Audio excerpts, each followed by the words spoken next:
Di judulnya dia menyebutkan algoritmanya nggak? Nggak ya, kalau di sini ya. Dia langsung fokusnya ke perancangan, berarti dia prototyping nih, dia membentuk produk tertentu. Sayang sekali, padahal di dalamnya dia pakai Docker kalau nggak salah tadi saya sekilas baca. Betul ya, Wan ya? Ada algoritma Docker yang diimplementasikan. Nah, nanti di judul kalian, kita akan lihat ya, teman-teman nanti kalau bikin judul, jangan lupa. Judul penelitian S1 itu sangat sederhana sekali. Yang penting ada metodologi algoritmiknya, apa yang dipakai. Sak, lanjutkan duluan, boleh? Jadi untuk volume dan halaman yang diambil itu volume 2 nomor 1 di halaman 46 sampai 49 di tahun 2016. Untuk penulisnya itu sendiri adalah Yuval Ningsih, dan untuk latar belakangnya, semakin meningkat pertumbuhan layanan informasi maka semakin tinggi pula kerentanan atau keamanan dari suatu sumber informasi. Melalui tulisan ini disajikan penelitian yang dilakukan secara eksperimen yang membahas tentang kejahatan penyerangan database secara SQL injection. Kemudian dilakukan eksperimen terhadap metode parameterized query untuk mendapatkan solusi terhadap permasalahan tersebut. Untuk tujuan penelitiannya itu sendiri ada dua. Yang pertama itu memahami teori dan bahaya SQL injection serta teknik untuk menghindari serangan tersebut. Terus yang kedua, mengimplementasikan teknik itu untuk mencegah serangan SQL injection ke dalam studi kasus pustaka secara langsung. Nah, untuk objek penelitian itu halaman autentikasi dari sistem. Terus untuk metode penelitian itu metode pengujian, dan hasilnya itu adalah SQL injection merupakan sebuah kerentanan yang menyebabkan seorang penyerang memiliki kemampuan untuk mempengaruhi query SQL yang dikirimkan melalui aplikasi ke database. Bahaya SQL injection ini, seorang penyerang dapat memanfaatkan pesan error yang dikirimkan ketika dia memberikan query ilegal untuk mendapatkan nama dan tipe dari kolom pada suatu database tertentu. Nah, untuk metode menghindari SQL injection itu, yang pertama penggunaan prepared statement atau parameterized query. Yang kedua, penggunaan validasi baik dari server side maupun client side. Terus selanjutnya menyembunyikan pesan database secara langsung. Yang keempat, restrict atau membatasi pengelolaan database. Oke, apa saja yang didapat dari sini, Wan? Yang saya dapat itu tentang bahayanya SQL injection sama cara penerapannya di dalam backend itu, Pak. Bukan penerapan SQL injection, pencegahan mungkin. Ya, pencegahannya. Oke, berarti untuk ranah yang kedua, kalau tadi yang pertama kita berbicara tentang apa? Arsitektur ya, arsitektur backend dari yang monolitik versus yang microservice. Nah, kalau yang kedua ini ranahnya di database nih atau DBMS nih. Ya, bagaimana kita membuat sebuah DBMS yang secure.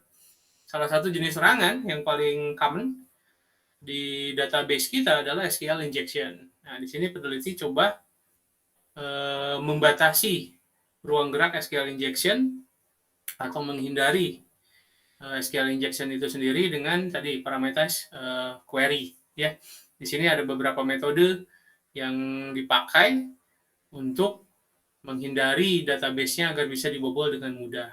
Nah, berarti penelitian yang kedua ini beda ranah penelitian ya, Pan ya?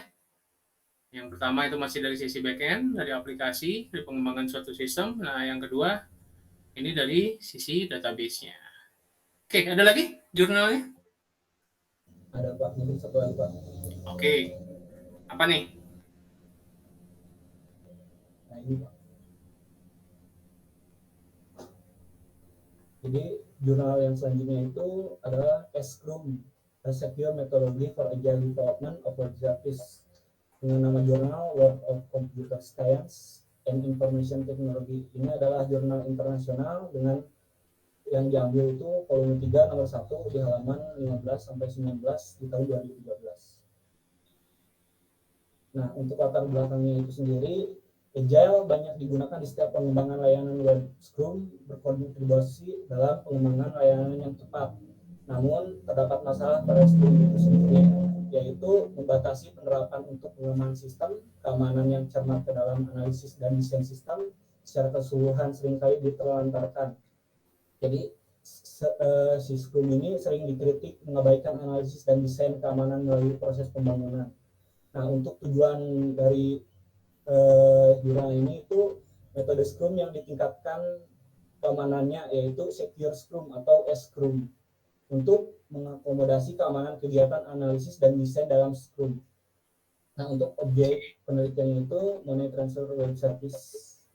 Nah, untuk hasil penelitiannya itu sendiri, metodologi yang diusulkan telah memodifikasi proses Scrum untuk mengakomodasi dokumentasi yang aktif yang mencerminkan keamanan aspek dari layanan web target. Metodologi yang diusulkan memperhatikan keamanan dan juga perubahan persyaratan selama perancangan, liris, sprint dan spike.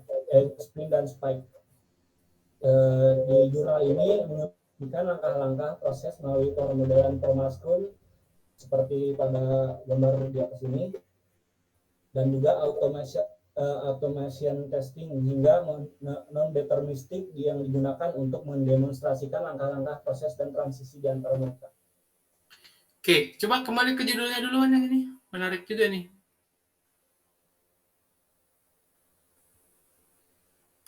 Oke, kalau di sini berarti yang diteliti oleh si peneliti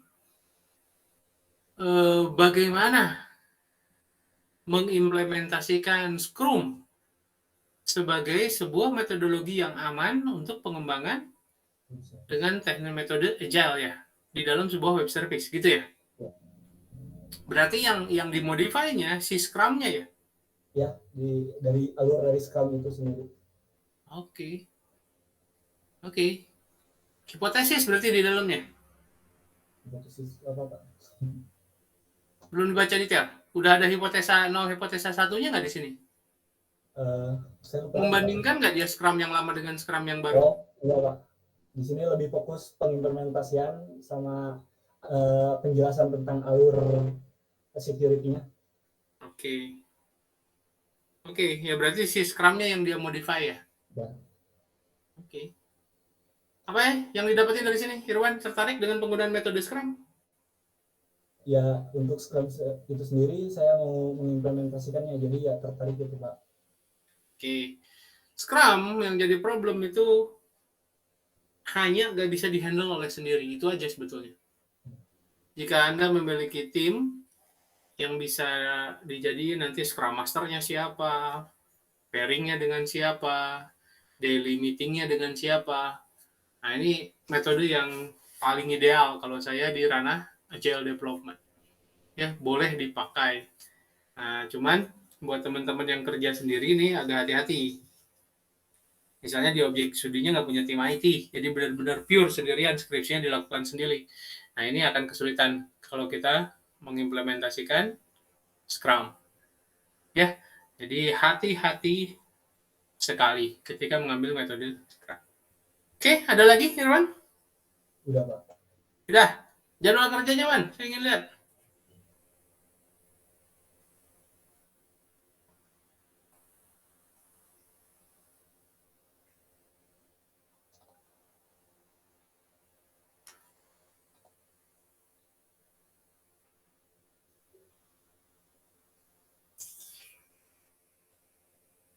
Untuk kegiatan harinya saya masih dalam jangka waktu 2 minggu dari sekarang, Pak. Belum dipabari lagi. Oke, gini. Teman-teman yang jadwal kerja ini kemarin juga banyak saya koreksi. Nggak saya umumkan memang di grup WhatsApp, saya umumkan sekarang aja. Teman-teman silakan bikin jadwal kerja plot selama 14 pertemuan ke depan. Ya. Nah, dari 14 pertemuan ke depan itu, per pertemuannya itu di breakdown menjadi 7 hari. Satu pertemuan kan 1 minggu tuh. Teman-teman akan melaporkan kayak sekarang di sesi 2. Kalau sekarang di sesi 2, teman-teman ngelaporinnya 2 minggu berarti. 1 minggu ke belakang itu yang sudah terrealisasi, dan 1 minggu ke depan itu yang akan direncanakan. Gitu kan ya? Nah, nanti teman-teman masuk di sesi 3, ngelaporkannya realisasi minggu kedua, dan target minggu ketiga. Di minggu keempat kayak gitu, realisasi minggu ketiga, dan target minggu keempat.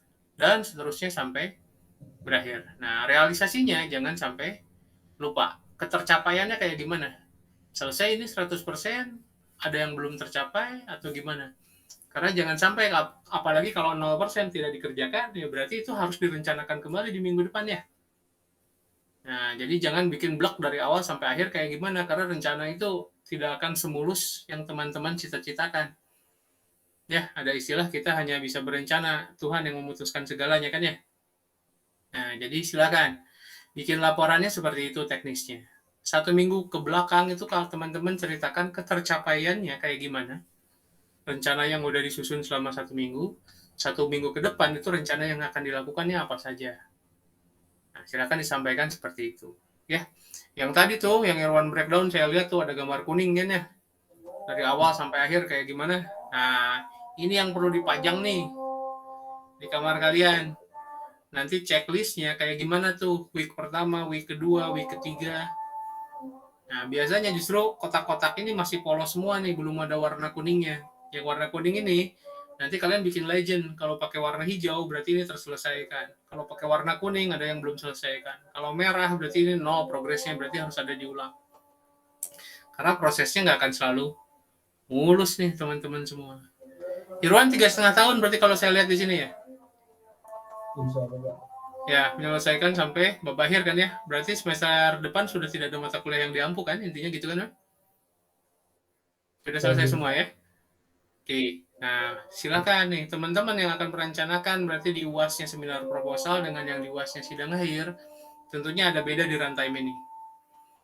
Nah, buat teman-teman yang 3,5 tahun, jangan lupa, berarti tugasnya itu lebih banyak, ada 2 bab tambahan yang harus diselesaikan. Harapannya UTS proposal kalian itu sudah benar-benar tuntas sebetulnya. Ya, meskipun saya nggak akan tinggalkan teman-teman yang normal 4 tahun. Sama apa materi yang saya sampaikan ya. Cuman berarti untuk yang 3,5 tahun, ini inisiatifnya harus lebih kencang lagi nih. Ya, karena rentang waktunya sangat pendek sekali. Nah, timeline ini mohon diisi dengan sejujur-jujurnya teman-teman. Ya, yang hariannya tuh yang paling penting mah, ketercapaiannya. Hari ini akan mengerjakan apa, kayak gimana ketercapaiannya itu menjadi sesuatu yang sangat penting. Tadi tuh, terima kasih. Mungkin boleh diakhiri dulu share screen-nya Irwan. Saya lanjutkan setelah azan ya. Di rumah saya azan kebetulan.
Oke, kita lanjutkan kembali. Saya nggak mungkin periksa literatur review satu persatu dari semua yang sudah dikerjakan oleh rekan-rekan. Nah, namun tadi sudah lihat kita salah satu contoh dari yang Irwan kerjakan. Rekan-rekan di sini bisa dapat gambaran, ya.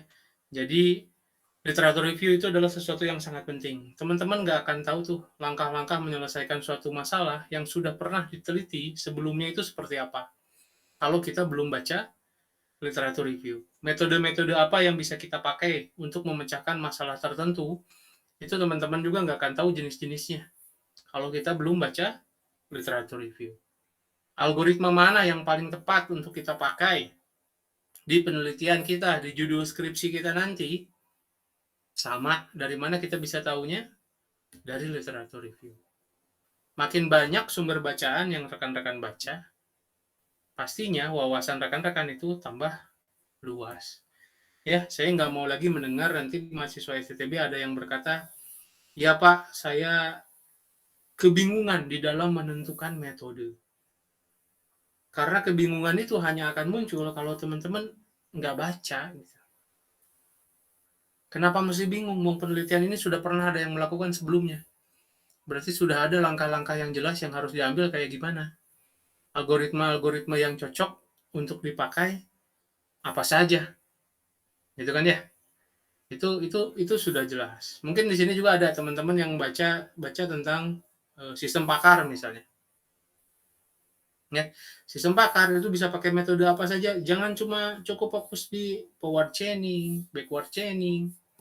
Ya, decision support system juga kayak gitu. Di sana di dalamnya kan banyak, ada Topsys, ada HP, ya ada Fuzzy Logic dan lain sebagainya gitu.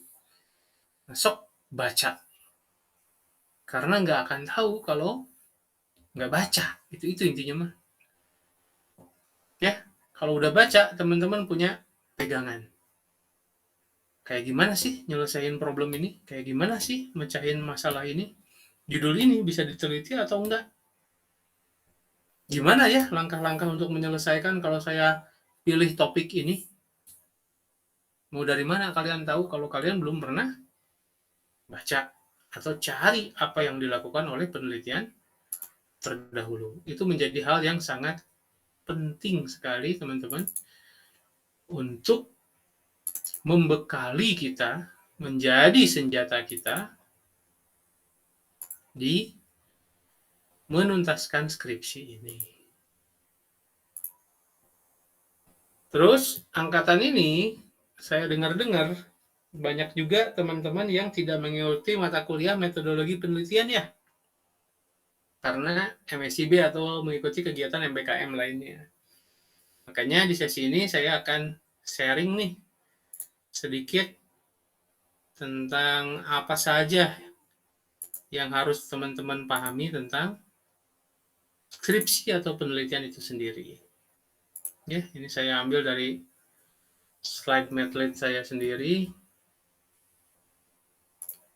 Sudah muncul presentasinya? Sudah, Pak. Sudah, Pak. Oke. Kita lihat nih di sini teman-teman. Berangkat dari definisinya sendiri. Apa itu definisi penelitian atau research? Oke, belum apa-apa udah ada kata re. Berarti kembali. To search, mencari. Mencari kembali. Teman-teman, hampir mustahil penelitian nanti topik yang diajukan oleh rekan-rekan untuk judul skripsi itu belum pernah ada yang neliti. Pasti sudah pernah ada yang neliti. Jamin. Justru kalau judul kalian belum pernah ada yang neliti, kalian mesti hati-hati. Kemungkinan besar, judul yang teman-teman angkat itu nggak layak buat diteliti. Itu problem yang paling utamanya. Ya, hati-hati sekali kalau tidak memiliki referensi penelitian terdahulu. Karena pasti ada. Ya, kalau nggak ada, berarti teman-teman carinya kurang mendalam. Jangan fokus mencari hanya yang berbahasa Indonesia. Cari juga yang berbahasa Inggrisnya. Jangan sampai lupa. Ya. Di sini Prof. Jainal menyatakan bahwa penelitian adalah suatu proses mencari sesuatu secara sistematis dalam waktu yang relatif lama dengan menggunakan metode ilmiah dengan prosedur maupun aturan yang berlaku. Lihat nih teman-teman. Nggak ada satupun statement di sini yang menyatakan bahwa penelitian itu, si peneliti itu harus melakukan segala sesuatunya atas pendapat pribadi. Semua ada aturannya. Dilakukan harus sistematis, ya. Dalam waktu tertentu, iya. Inilah kenapa alasannya saya minta untuk bikin jadwal. Karena ada waktu yang membatasi. Dengan metode ilmiah yang berlaku, iya. Inilah kenapa teman-teman saya wajibkan literatur review.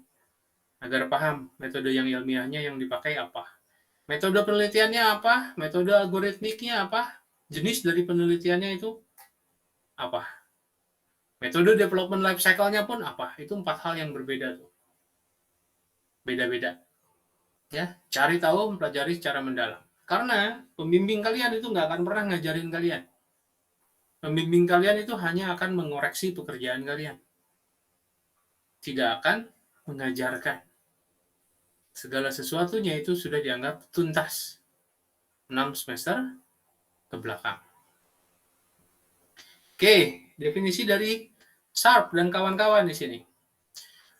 Mencari melalui proses metodologikal untuk menambah kepada suatu body of knowledge, suatu badan ilmu pengetahuan tertentu. Dan juga yang lainnya dengan cara menemukan fakta-fakta non-trivial atau fakta-fakta yang tidak remeh dan pengetahuan yang mendalam. Kembali kalau kita breakdown kata-kata utamanya. Yang pertama, metodological process. Berarti penelitian itu harus direncanakan dan harus dipertimbangkan kayak gimana teman-teman nyelesainnya. Di sana ada kata add, berarti ada kata kontribusi. Penelitian yang teman-teman lakukan itu harus bermakna. Kalau nggak ada maknanya, ngapain? Berarti nggak usah diteliti. Yang berikutnya ada kata discovery. Berarti harus original. Teman-teman harus menemukan sesuatu yang belum pernah ditemukan oleh orang lain. Yang terakhir, non-trivial fact dan juga insight. Berarti ada kontribusi kepada sisi ilmu pengetahuan. Nah, jadi teman-teman nggak hanya bermanfaat bagi masyarakat ketika teman-teman melakukan skripsi, berarti ini bermanfaat bagi keilmuan teknik informatika. Itu perlu diperhatikan. Ya, sama ini juga dari Dawson tuh. Research is a considered activity which aim to make an original contribution to knowledge. Harus ada kontribusi originalnya ke ilmu pengetahuan. Ya, maka berulang kali saya sampaikan, kalian harus banyak referensi peneliti terdahulu. Biar kalian tahu nanti bedanya yang kalian lakukan dengan yang terdahulu itu apa. Oke, ini juga pernah saya sampaikan di sesi 1 nih. Karakter peneliti. Seorang peneliti itu boleh salah. Salah hipotesisnya, salah analisisnya, salah pengujiannya, ataupun yang lainnya. Itu boleh. Tapi seorang peneliti itu tidak boleh bohong atau menipu. Teman-teman nggak boleh memanipulasi data, teman-teman nggak boleh mempermainkan data, atau merubah hasil data pengolahan statistik terhadap pengujian yang teman-teman lakukan. Ini contohnya sering terjadi di mana? Di pengujian beta nanti. Rata-rata teman menggunakan tools kuesioner. Nah, surveinya ke mahasiswa SCTB. Kita ketahui student body mahasiswa SCTB sekarang sudah 3.800. Pakai metode sampling. Persamaan Slovin. Margin error 5%. Berarti yang harus ditanya itu 450 orang. Tapi ternyata jadwal sidang tiba, isi dari Google Form yang teman-teman share itu, yang isi baru 150 orang. Gimana nih? Deadline udah mepet. Nah, dengan mudahnya sama teman-teman, udahlah manipulasi aja kuesionernya, copy paste sampai cukup 450 terlihat orang responden mengisi. Itu hal yang haram tuh baru tuh. Karena peneliti itu nggak boleh bohong atau menipu. Kalau nggak penelitiannya sia-sia, hasilnya nggak ada artinya. Karena data yang digunakannya palsu. Nah, teman-teman harus bisa memperhitungkan nih. kapan skripsi ini selesai, sehingga saya bisa lakukan pengujian segera. Karena kadang-kadang pengujian inilah yang membuat teman-teman itu telat untuk melaksanakan sidang. Datanya belum lengkap. Makanya saya kembali lagi tadi ke jadwal. Penting jadwal kerja teman-teman tuh. Ya, jangan sampai terjadi hal yang seperti ini. Oke, lihat nih teman-teman tujuan dasar penelitian. Yang pertama, memecahkan permasalahan yang dihadapi. Berulang kali saya sampaikan, jangan sampai kita meneliti dengan alasan saya ingin bikin ini atau saya ingin bikin itu. Itu nggak pernah jadi tujuan sebuah penelitian. Itu mah tujuan proyek, bukan tujuan penelitian. Yang pertama itu memecahkan masalah. Yang kedua tuh, menguji, mengembangkan, atau menemukan teori atau metode. Kalian di level S1 itu cukup menguji. Ya, kalau ingin mengembangkan sedikit, bolehlah. Silahkan. Tapi kalau menemukan teori atau metode baru, ini urusannya disertasi. Nanti ketika teman-teman S3. Mengembangkan juga sebetulnya ini ranah dari S2. S1 tuh simpel, cuman menguji. Baca teorinya kayak gimana, implementasikan, nanti hasil akhirnya laporkan, selesai. Ya, bahkan dari awal saya sudah bilang, jangan dulu lakukan wawancara kalau belum baca teori wawancaranya. Kan mau menguji teori kita. Jangan buru-buru teman-teman ingin mengambil data awal penelitian. Kalau teknik pengumpulan data pun, teorinya teman-teman belum masukin di bab 2. Berarti kalau belum masuk ke bab 2 kan belum dibaca ya, belum dipahami ya. Nah, jangan tergesa-gesa. Kumpulkan dulu teorinya, baca dulu teorinya, baru kita pakai.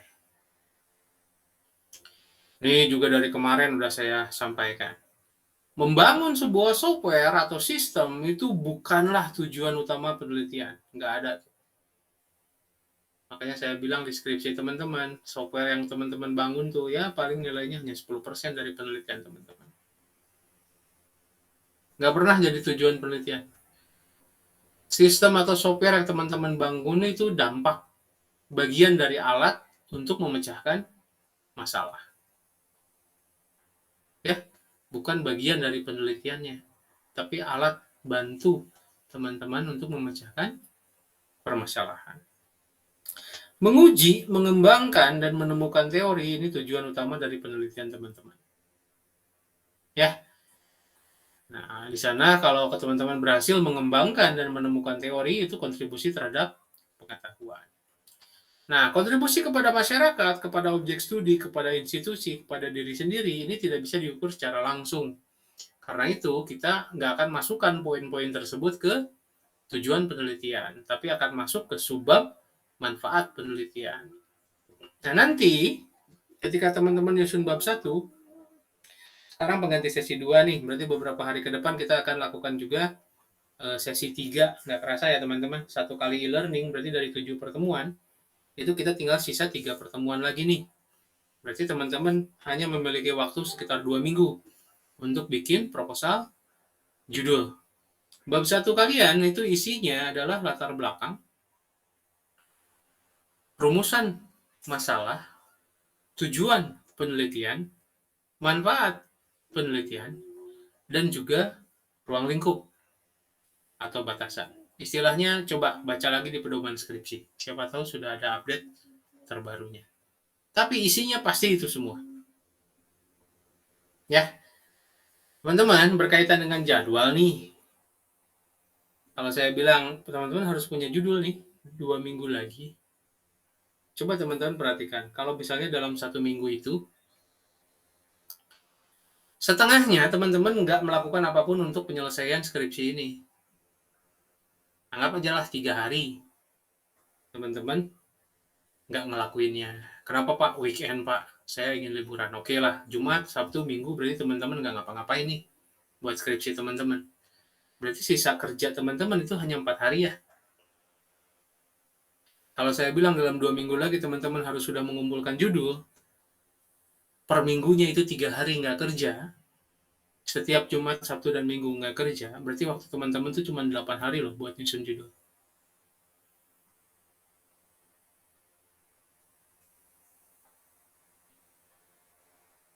Sanggup?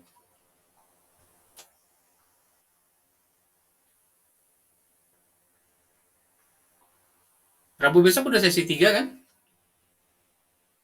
Sesi 4, 5 e-learning. Dihitungnya Betul, Pak. Ya, kita tinggal sesi 6. Di sesi 7 kalian mengumpulkan. Berarti waktunya tinggal 2 minggu nih. Tinggal 2 sesi tepatnya. Kalau dalam 1 minggu teman-teman itu 3 hari nggak kerja, berarti kepotong tuh 2 minggunya dipotong 6 hari. Berarti sisa 8 tuh. Tinggal 8 hari lagi teman-teman harus sudah ngumpulin bab 1.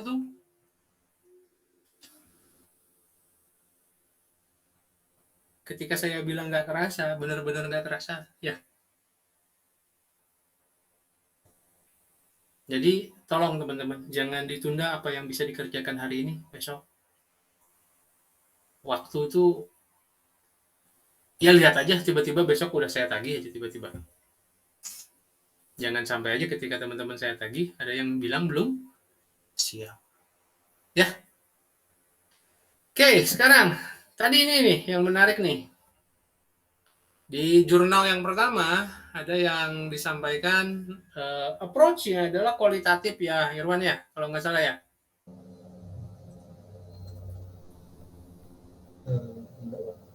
Ada metode kualitatif kalau nggak salah di situ saya baca, betul nggak? Ya, ada salah satunya. Ya, betul. Ya. Nah, teman-teman, ya meskipun terlepas kualitatif dan kuantitatif ini disebut sebagai sebuah metode, tapi yang paling tepat, kualitatif dan kuantitatif ini adalah sebuah approach atau pendekatan. Penelitian teman-teman nanti bisa dibagi dua, menjadi penelitian kuantitatif atau penelitian kualitatif. Ya, nanti setelah slide ini saya akan jelaskan apa itu bedanya. Nah, kalau metode, ini yang kelanjutannya nih. Penelitian kalian akan diklasifikasikan berdasarkan metode penelitian yang digunakan pada prosesnya nanti seperti apa penelitian ini dilaksanakan. Ada metode yang namanya action research, ada yang metode namanya eksperimen, ada yang namanya case study, dan ada yang namanya survei. Yang paling banyak dipakai di SCTB adalah studi kasus atau case study. Sebetulnya ada juga penelitian yang bisa disebutkan menjadi sebuah action research ataupun survei. Tapi yang familiar, teman-teman kalau baca penelitian kakak kelas itu rata-rata studi kasus. Nah, yang Irwan sampaikan tadi saya lihat yang paling atas, yang pertama itu studi kasus. Ya, karena ada targetnya di campaign.com kan ya. Nah, berarti itu metode yang dipakainya adalah case study. Kalau yang kedua itu action research. Karena di sana disebutkan bagaimana untuk mengamankan sebuah database tanpa disebutkan database itu ada di mana. Kalau sekilas yang saya baca dari Irwan, nggak ngebahas kan ya ada di mananya. Meskipun saya nggak tahu kalau deskripsinya disebutkan atau apa. Cuman kalau dari jurnal yang tadi itu tidak ada. Nah, yang terakhir itu menarik, merubah metode kan ya, itu eksperimen tuh. Kita belum tahu, soalnya nanti setelah dirubah ini metodenya jadi lebih baik atau jadi lebih buruk. Berarti kita bereksperimen. Contoh yang menarik sekali ketika Irwan presentasi, tiga-tiganya itu metodenya beda-beda. Nah, ini semua teman-teman bisa pakai di penelitian S1. Ya. Nah, terakhir nanti berdasarkan kontribusinya bisa dikelompokkan juga. Sebetulnya ini tidak perlu terlalu teman-teman pikirkan. Nanti justru ini simpulan ketika teman-teman setelah menyelesaikan. Nanti bisa dikelompokkan kemana nih? Ke penelitian dasar, terapan, explanatory, konfirmatory, deskripsi, eksperimen, atau korelasi. Biasanya kalau studi kasus itu rata-rata konfirmatory. Karena ada pengujian nanti dari studi kasusnya apakah sistem yang dibangunnya itu bisa memudahkan misalnya atau untuk menggantikan. Ya. Gini loh teman-teman, jangan terlalu dipusingkan antara penelitian kualitatif dan kuantitatif. Karena buat saya semua penelitian teknik informatika itu pasti kuantitatif. Kenapa? Kita lihat dari definisi ini. Sebuah penelitian dengan metode kuantitatif ini berasosiasikan segala sesuatunya secara numerik atau bisa dihitung atau bisa diukur. Kalau teman-teman di dalam penelitian teman-teman nanti ada kuesioner, itu kan jelas-jelas dihitung. Udah pasti penelitiannya berarti kuantitatif. Tapi lihat kita ke definisi berikutnya. Metode ini berawal dari ilmu science, natural science. Dan berfokus kepada pemahaman bagaimana sesuatu itu dibuat atau apa yang harus dikerjakan oleh si pembuat. Semua skripsi kalian rata-rata kayak gitu. Bagaimana membuat sesuatu? Bagaimana membangun sistem untuk mengimplementasikan hal ini? Bagaimana menggunakan metode ini sehingga memberikan solusi? Apa yang harus saya kerjakan untuk membangun hal ini? Makanya buat saya semua hampir 99% penelitian mahasiswa SCTB itu kuantitatif. Terlepas nanti mungkin ada pembimbing teman-teman yang mendebat bahwa kamu kan pakai wawancara. Kalau wawancara kualitatif dong. Teman-teman jangan didebat ya kalau ada yang bilang gitu. Iyakan aja kalau udah pembimbing yang ngomong. Oh baik Pak, berarti metode saya metode gabungan ya Pak. Ada kualitatifnya, ada kuantitatifnya. Itu diiyakan aja. Jangan didebat. Ya, meskipun saya jelaskan seperti ini. Oke? Pada metode kualitatif, nah metode ini juga berawalnya dari ilmu sosial. Dan fokus utamanya adalah meningkatkan pemahaman terhadap area tertentu dibandingkan memberikan penjelasan. Nah, kalau di informatika biasanya kualitatif metode ini ada di bidang information science atau data science. Anak-anak ilmu komputer biasanya yang pakainya ini. Ya. Nah, kalau nanti pembimbing bilang, kamu jadi gabungan nih kualitatif dan kuantitatif, itu iyakan saja. Pembimbing bukan seseorang yang harus kalian debat. Paham ya? Oke, kita lanjutkan. Di sini ada pembandingnya, silakan nih download di e-learning, kayaknya sudah saya upload. Tinggal dibaca-baca aja sendiri. Terlihat jelas kok, dari jenis data aja, kalau kuantitatif berarti itu bisa dihitung. Kalau kualitatif itu nggak bisa diukur, nggak bisa dihitung. Dari sisi proses penelitiannya, deduktif dan induktif, dari jumlah responden atau objek penelitiannya juga udah kelihatan jelas. Kalau kuantitatif itu banyak. Kalau kualitatif itu hanya satu. Tadi tuh, yang Irwan, Scrum. Fokus aja kan di Scrum-nya kan ya? Nggak kemana-mana. Itu kualitatif tuh penelitiannya untuk yang itu. Instrumennya, nah kalau kuantitatif ini instrumennya ada kuesioner, ada TRI, ada UTAUT, ada teknologi acceptance model, banyak. Nah, kalau kualitatif itu peneliti itu sendiri yang tentukan. Berarti harus kalian yang menentukan instrumen-instrumen untuk perhitungannya. Tujuannya kuantitatif, konfirmasi kayak tadi tuh. Bagaimana sih dengan query yang terparameter itu bisa mengamankan database dari serangan SQL injection? Konfirmasi kan? Tujuan penelitiannya, berarti yang itu masuknya ke kuantitatif. Bagaimana tadi mengembangkan Scrum dengan S-Scrum? Nah, untuk membangun sistem web service yang lebih baik, itu eksplorasi itu, bukan konfirmasi. Itu masuknya ke kualitatif. Bagaimana membedakan tadi antara back-end yang dibangun dengan monolitik versus back-end yang dibangun dengan microservice. Berarti itu membandingkan tuh. Berarti itu konfirmasi. Penelitiannya kuantitatif. Ya. Nah, namun yang terakhir ini yang perlu teman-teman perhatikan nih. Karena penelitian kalian itu banyaknya kuantitatif, berarti datanya akan diolah secara statistik.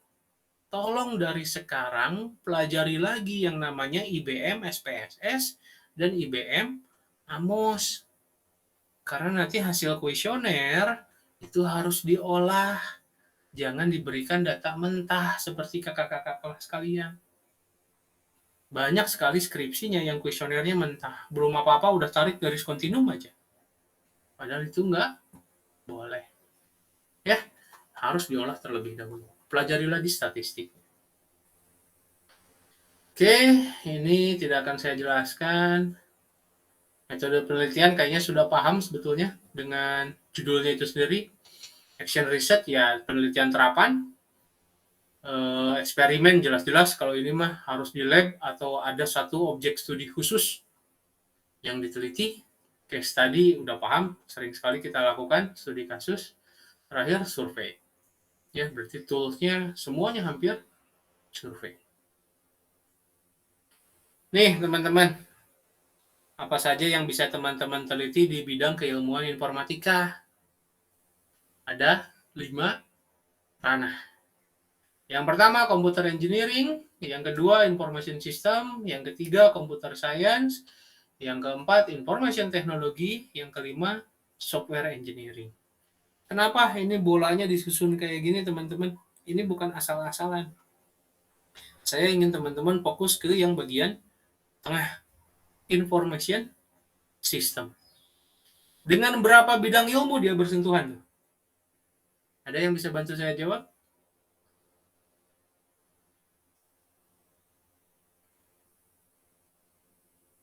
Ada berapa bidang ilmu tuh yang beririsan dengan information system? Dari gambar itu lihat. Ada 4. Ya, saya nggak mau lagi nemuin teman-teman yang ngaku-ngaku sistem informasi. Bukan sistem informasi yang sebenarnya. Karena aplikasinya dikasih judul depannya sistem informasi, maka teman-teman ngaku aplikasi teman itu adalah sistem informasi. Nggak semudah itu ngebangun sistem informasi. Lihat tuh irisannya. Dengan komputer engineering ada. Berarti software dan hardware itu terintegrasi. Dengan information teknologi ada. Berarti ada infrastruktur di sana. Dengan komputer science ada. Berarti ada algoritma yang diterapkan juga di sana. Dengan pengembangan perangkat lunaknya software engineering ada. Sistem informasi itu yang paling kompleks karena berkaitan dengan seluruh bidang ilmu. Kalau teman-teman ambil rekayasa perangkat lunak, membangun sebuah sistem software engineering, itu irisannya cuma 2 tuh. Kalau nggak ke sistem informasi, ke komputer science. Ya, kalau teman-teman ingin konfigurasi jaringan, juga irisannya ada 2 tuh.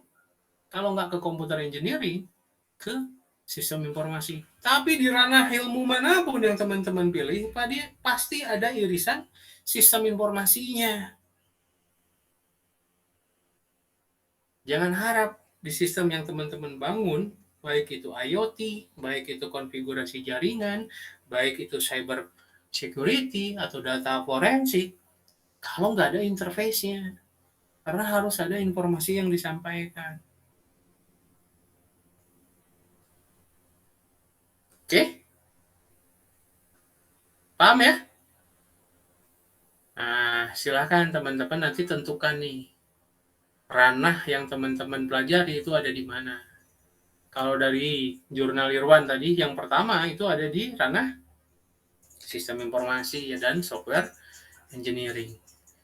Yang kedua itu di software engineering dan di computer science, karena membahas tentang database. Nah, yang terakhir itu sistem informasi, karena membahas tentang metodologi penganalisaan sebuah sistem. Kalau sudah tahu teman-teman ranah mana nih yang akan dijadikan topik penelitian, berarti nanti judul jurnal yang akan teman-teman baca itu semua harus ada kaitannya dengan ranah itu. Baru nanti kita bisa fokus di sana. Kalau udah fokus, pasti lebih mudah. Tidak akan sulit.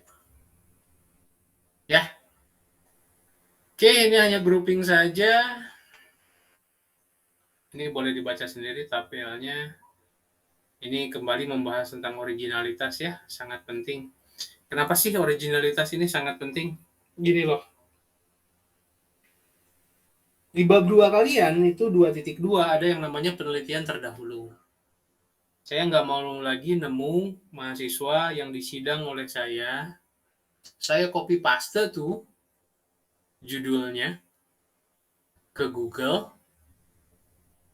Di halaman pertama Google pun itu udah ada penelitian 40 lebih yang ada kaitannya dengan judul itu.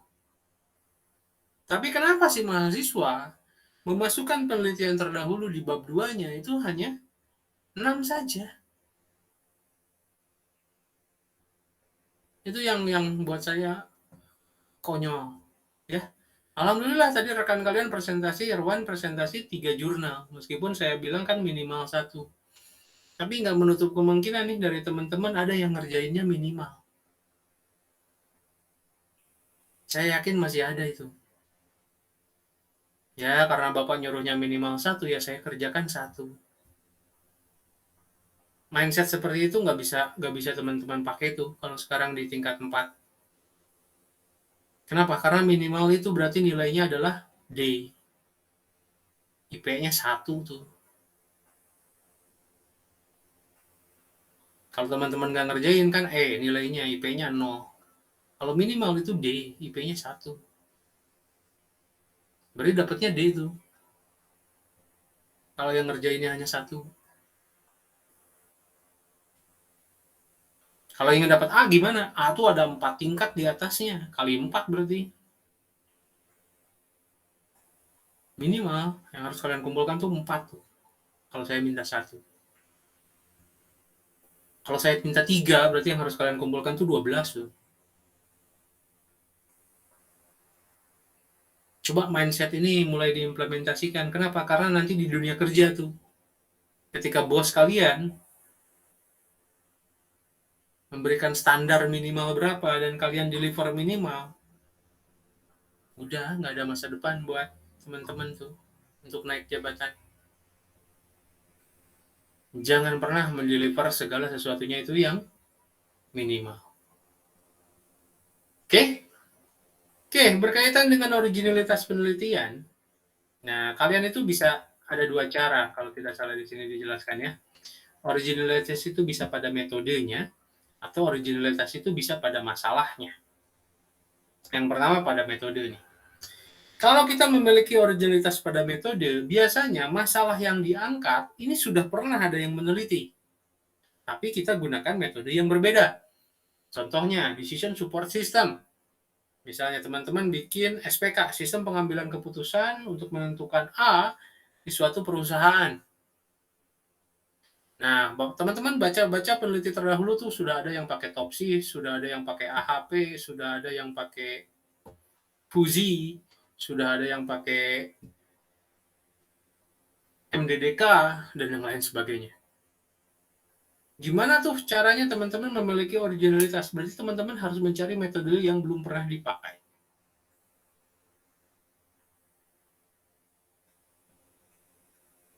Pak, kalau semua metode yang diketahui di dunia ini sudah ada yang pakai, gimana Pak?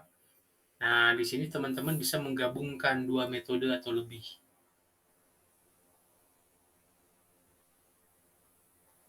Misalnya, sistem pendukung keputusan untuk menentukan kenaikan jabatan di perusahaan ABC dengan metode Topsys dan Analytic Hierarchical Process. Boleh. Karena yang Topsys aja udah ada, Pak. Yang AHP aja udah ada. Berarti saya gabungin nih jadi 2. Itu bisa. Tujuan dari model penelitian yang ini adalah memberikan kontribusi kepada metodenya. Metodenya nanti bisa dikembangkan. Kayak yang tadi tuh, Scrum jadi S-Scrum itu kayak gimana? Itu mengembangkan metode. Yang kedua, pada masalah nih. Kalau fokus pada masalah, metodenya itu sudah banyak. Cuman masalahnya ini belum pernah ada yang meneliti. Kayak tadi, misalnya kalau untuk promosi jabatan udah ada nih. Untuk penentuan beasiswa udah ada nih. Untuk penentuan mahasiswa terbaik udah ada nih sistem pendukung keputusannya. Saya bikin sistem pendukung keputusan untuk apa ya? Misalnya untuk penentuan hari cuti terbaik dalam 1 tahun itu tanggal berapa? Nah, itu belum ada tuh yang pernah neliti. Metodenya silakan kalian pakai yang udah ada, pakai AHP boleh, pakai Topsis boleh, pakai Fauji Mamdani juga boleh. Silakan, tapi masalahnya belum pernah ada yang meneliti sebelumnya, atau belum pernah ada yang mengerjakan. Berarti kalian originalitasnya itu pada masalah. Ya, yang nggak boleh itu, yang kalian bedakan hanya studi kasusnya atau tempatnya. Yang satu mah di perusahaan X, kalian pindahkan ke perusahaan Z. Kan beda Pak perusahaannya. Itu nggak boleh. Karena objek studi itu tidak ada kaitannya dengan ilmu pengetahuan.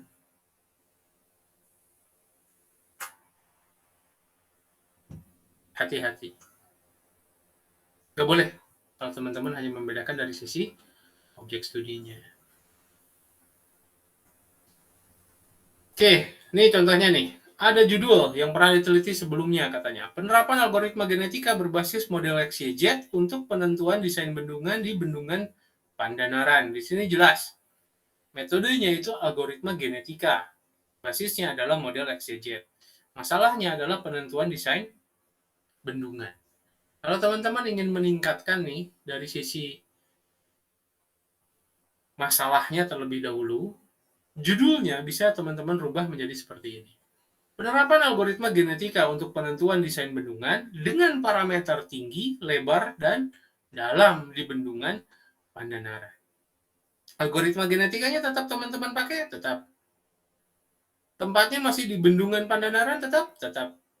Masalah yang ditelitinya desain bendungan? Tetap? Tetap. Apa yang dibedakan? Parameternya. Kalau yang lain mah hanya cukup lebar dan tinggi, teman-teman tambahkan lebar, tinggi, dan dalam. Contohnya. Ini kontribusi terhadap masalah. Bisa juga ditingkatkan kontribusi terhadap masalah dan terhadap metode. Berarti model XYZ-nya tadi dibahas lagi. Nah, yang nggak boleh, yang kayak gini nih. Penerapan algoritma genetika untuk penentuan desain bendungan ini udah pernah ada yang neliti sebelumnya. Yang teman-teman tuh cuman pindahin lokasinya doang. Yang satu mah di Jakarta, jadi pindah ke di Surabaya. Ini nggak boleh.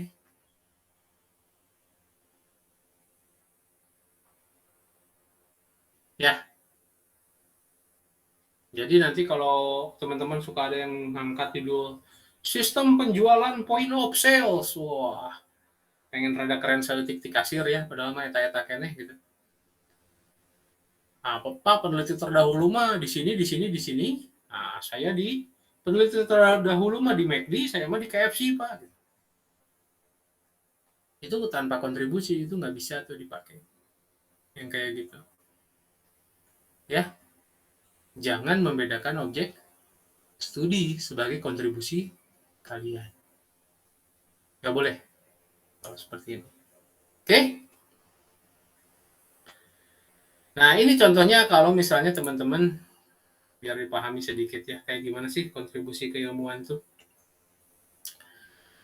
Ini ilmu teman-teman nih, yang berwarna biru nih. Segede pulau kecil ini.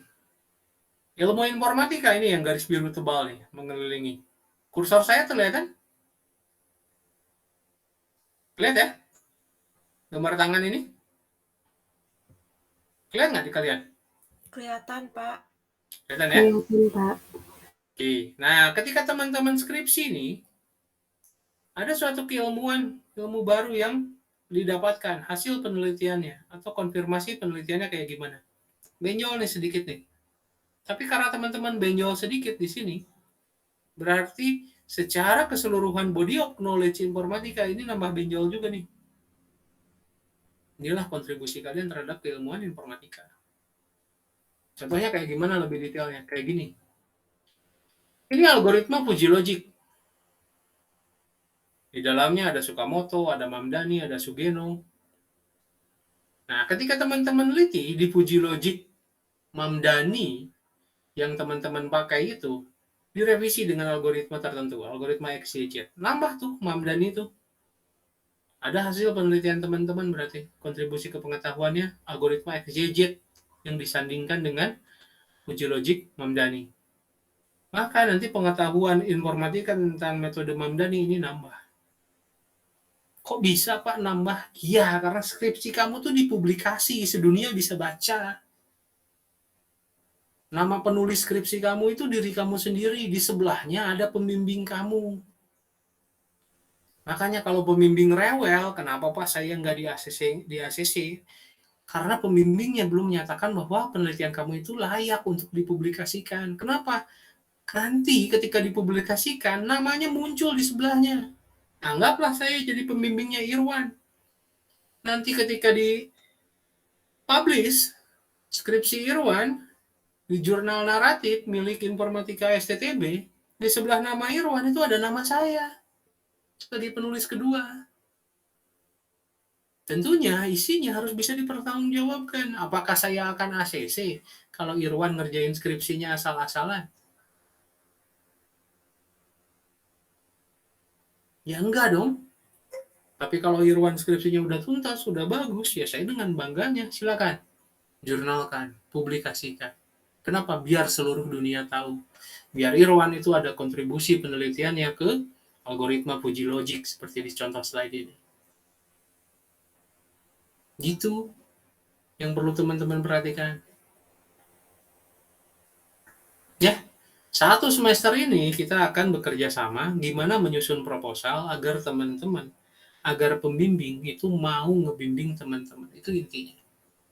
Biar di ACC maju seminar proposal. Jadi bekerja sama dengan saya. Kalau ingin dibantuin, kasih saya materi untuk saya koreksi. Kalau nggak ada progres dari teman-temannya, saya mau koreksi apa? Ya, ini komparasi level penelitian, seboleh baca-baca aja, nggak terlalu penting. Yang pentingnya hanya yang kolom S1-nya aja kalian ya. Jenis penelitian kalian rata-rata kebanyakan deskriptif dan juga korelatif. Tujuannya pengujian teori atau implementasi, action research atau konfirmatory. Kontribusinya implementasi atau development, mengembangkan sesuatu yang udah ada. Target publikasinya ini lokal. Ya, di kampus sendiri sudah cukup. Oke. Slide terakhir tapi slide paling penting nih. Perhatikan. Kalau judul skripsi teman-teman masih seperti ini, perancangan sistem informasi rekam medis di rumah sakit suka sembuh. Itu skripsi anak D3, bukan anak S1.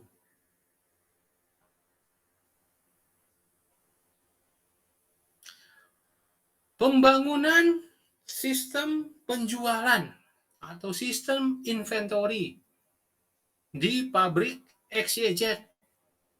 Itu skripsi anak D3 tuh. Itu skripsi minor. Skripsi anak-anak yang kuliahnya hanya 6 semester. Kalau anak S1, nih komposisi judulnya. Yang pertama, dia menyebutkan judul yang dia bangun itu apa kategorinya. Contohnya di sini sistem cerdas atau artificial intelligence. Basisnya itu harus disebutkan. Yang namanya basis, tolong teman-teman, gak ada lagi yang nyebutin platform. Berbasis website, berbasis Android, berbasis mobile, itu salah kaprah. Yang namanya basis itu adalah metode algoritmik yang dipakai.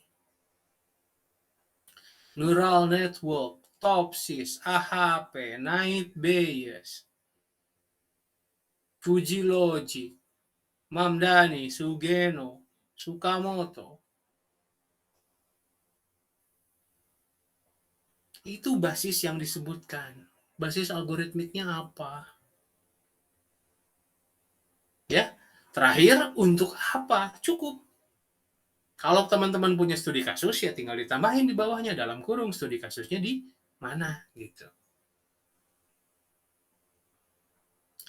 Ya, sistem cerdas berbasis neural network untuk prediksi harga saham. Di PT XYZ, misalnya nanti studi kasusnya. Baru boleh. Jadi sebutkan sistem apa yang dibangun, Mau anak jaringan juga sama. Kan sistem jaringan yang kita bangun. Mau anak database juga sama. Kan DBMS. Ya, database manajemen sistem yang kita bangun. Semuanya pasti sistem. Nggak mungkin ada yang non-sistem.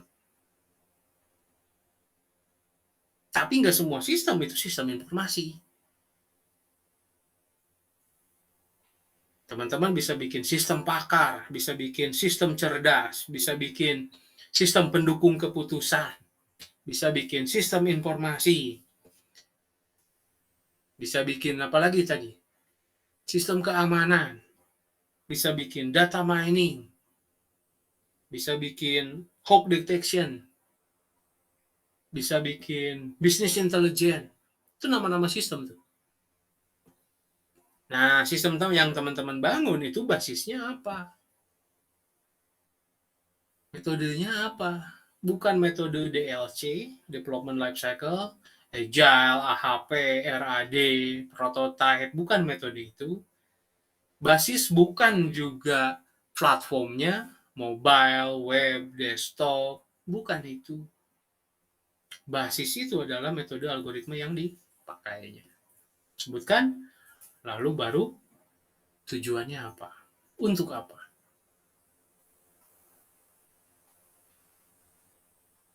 Ya. Kemarin sudah ada tuh yang bikin judul IoT sebetulnya. Cuman biar keren, dia pakai istilah climate control. Sistem kendali iklim berbasis Fuji Logic untuk budidaya maggot. Sudah ada tuh satu teman kalian yang bikin judul itu. Silakan. Fuji Logic belum dipakai rata-rata untuk climate control. Ada lagi yang sudah ngajuin sistem pendukung keputusan untuk rekomendasi tempat makan berbasis topsis. Enggak tuh, itu judul anak S1 tuh. Ya, dan teman-teman, coba jangan terlalu mikir terlalu jauh. Kemana ya saya mesti nyari masalah? Masalah tuh ada di sekitar kita. Banyak kok. Kalian ngakses e-learning SCTB nge-lag aja nggak login-login itu masalah tuh, itu bisa diteliti. Teman kalian ada yang nggak bisa kuliah karena kebanjiran, itu masalah tuh. Yang bisa diteliti. Saya ada cerita dari satu staf saya yang kebanjiran. Hanyut semua hartanya karena banjirnya 1 meter merendam rumah mereka. Bisa nggak ya kita bikin sistem early warning buat banjir di pintu air sungai? Saya rasa itu bisa. Ada yang udah neliti? Ada mungkin, cuman belum ada yang mengembangkan sampai ke jadi prototype. Sok teman-teman teliti. Curah hujan lagi tinggi kan sekarang kan ya? Bisa keprediksi kan? Daerah mana saja yang rutin banjir? Bisa nggak kita bikin sistem early warning-nya? Agar penduduk itu ada pemberitahuan awal tuh di handphonenya. Waspada dengan banjir. Mungkin kerugian yang dilanda ketika diterjang banjirnya nggak akan separah ini. Problem kan ya? Teliti. Kenapa sih kalau hujan di Jalan Soekarno-Hatta tuh macet? Bisa dijadikan topik penelitian? Bisa dong, teliti. Ngajuin macet mah, setopan Muhammad Toha katanya. Ada apa dengan setopan Muhammad Toha? Setelah kalian tahu masalahnya apa, gimana kalian bisa berikan solusinya? Ya Pak, saya mau neliti pakai computer vision. Pasang kamera tuh di setopan. Nanti saya bisa berikan skala prioritas. Mana yang antrian kendaraannya udah paling panjang, itu yang hijau duluan Pak. Karena potensi macetnya tinggi. Bisa? Bisa. Teman kalian juga ada yang udah ngajuin. Pengen tilang. Pakai computer vision juga Pak. Di traffic control kan sekarang udah ada kamera. Nah, harus bisa mendeteksi kamera itu Pak, mana yang pakai helm dan mana tidak. Yang terdeteksi tidak pakai helm, terdeteksi juga berarti plat nomornya, Nanti langsung muncul surat tilang ke rumah, Pak. Bisa teliti? Bisa. Banyak loh problem di sekitar kita yang bisa kita berikan solusi. Sistem yang kita bangun tuh yang penting bermanfaat dan memberikan dampak. Itulah tujuan Tridharma kalian kalau ingin sempurna. Karena kalian harus jadi seorang mahasiswa yang bermanfaat. Ya, sampai di sini ada yang ingin ditanyakan?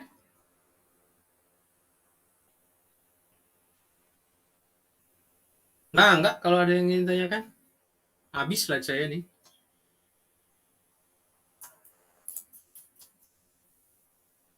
Ada yang sudah punya judul, ingin saya coba koreksi, enggak?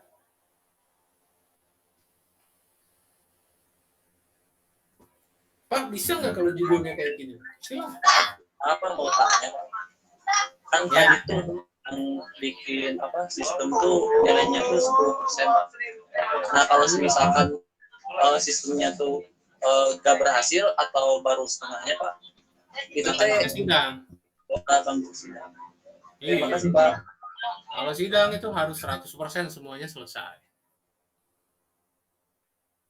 Terlepas Baik, Pak. dari nanti sistemnya bagus atau enggak, bermanfaat atau enggak. Cuman kalau sistemnya nggak tuntas, ya tentunya nggak akan di-ACC untuk maju sidang oleh pembimbingnya. Ada lagi?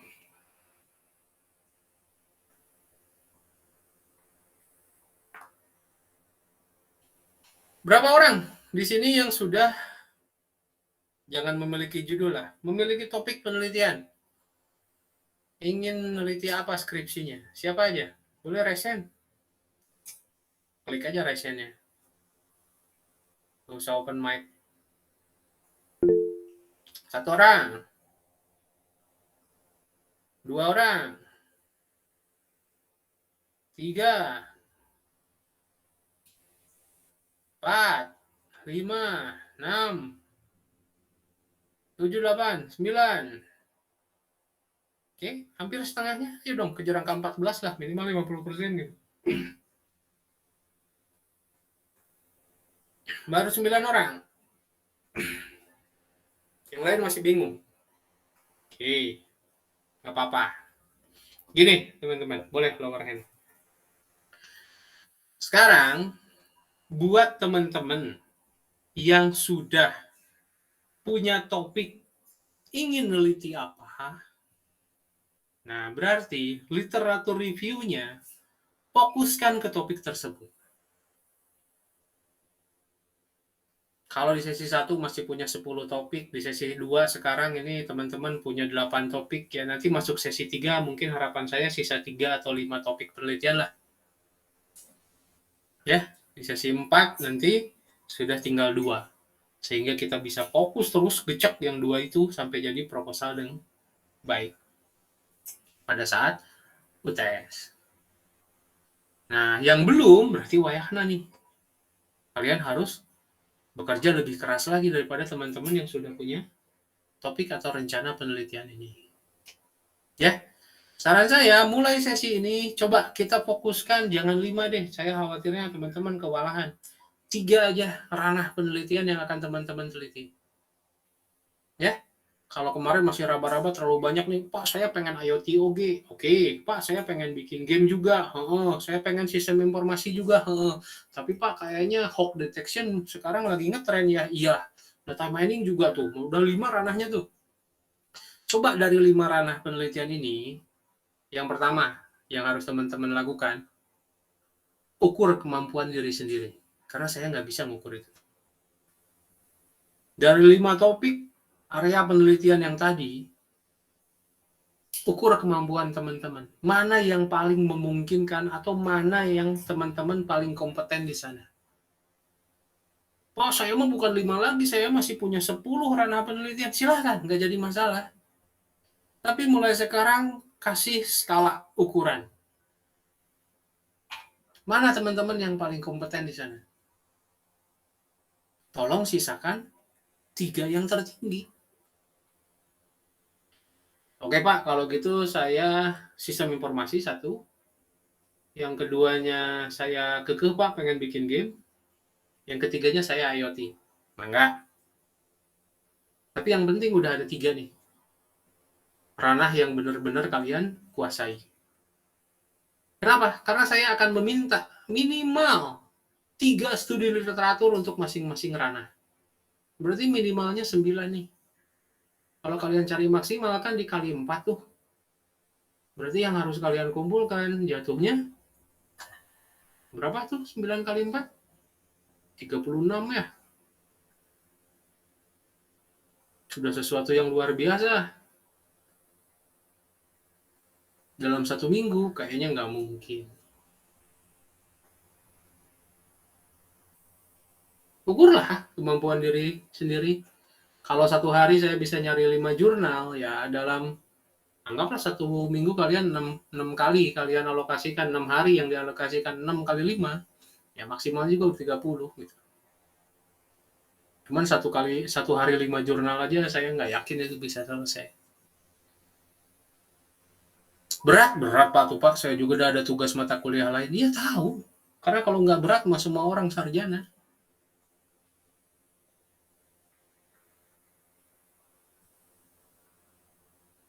Betul?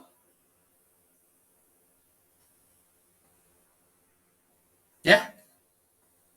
So, fokuskan 3 domain atau ranah penelitian yang ingin teman-teman ambil, jadikan judul skripsi. Dari masing-masing domain penelitian itu, cari 3 studi literatur. Oke, sekarang syaratnya nambah. Yang pertama, metode di masing-masing jurnal ataupun proceeding yang teman-teman baca itu jangan sampai sama. Sehingga nanti teman-teman tahu algoritma mana yang bisa dipakai. A, B, C, atau D. Oke? Development life cycle-nya juga diusahakan jangan sama. Kalau yang satu pakai Scrum, yang satu pakai Rapid Application Development, yang satu pakai Agile Development, yang satu pakai Waterfall, yang satu pakai Extreme Programming, silakan. Yang penting jangan sampai sama. Tujuannya apa? Biar tahu juga nih masing-masing keunggulan dan kekurangan dari setiap development life cycle yang bisa teman-teman pakai. Kalau objek studinya harus sama, Pak? Boleh sama, nggak jadi masalah. Apa yang dibangunnya? Sistem pakar yang sama, Pak? Nggak apa-apa? Nggak apa-apa. Yang penting 2 itu. Metode algoritmanya dan metode sistem development life cycle-nya atau SDLC-nya beda. Oke? Paham ya? Paham? Oke, seperti biasa. Kita hari Rabu berarti kan ya? Kita geser ya perkuliahannya? Iya Pak, hari Rabu Pak. Kalau hari Rabu Betul, ya, Pak. Pak, saya maklumi kalau jumlahnya masih sedikit. Karena sekarang udah Senin. Kalau hari ini 5, besok 5, Rabu paginya 5, ya 15 jurnal cukup lah. Oke? Oke ya? Terakhir, ya seperti biasa. Sebenarnya udah ditagih kemarin kan ya?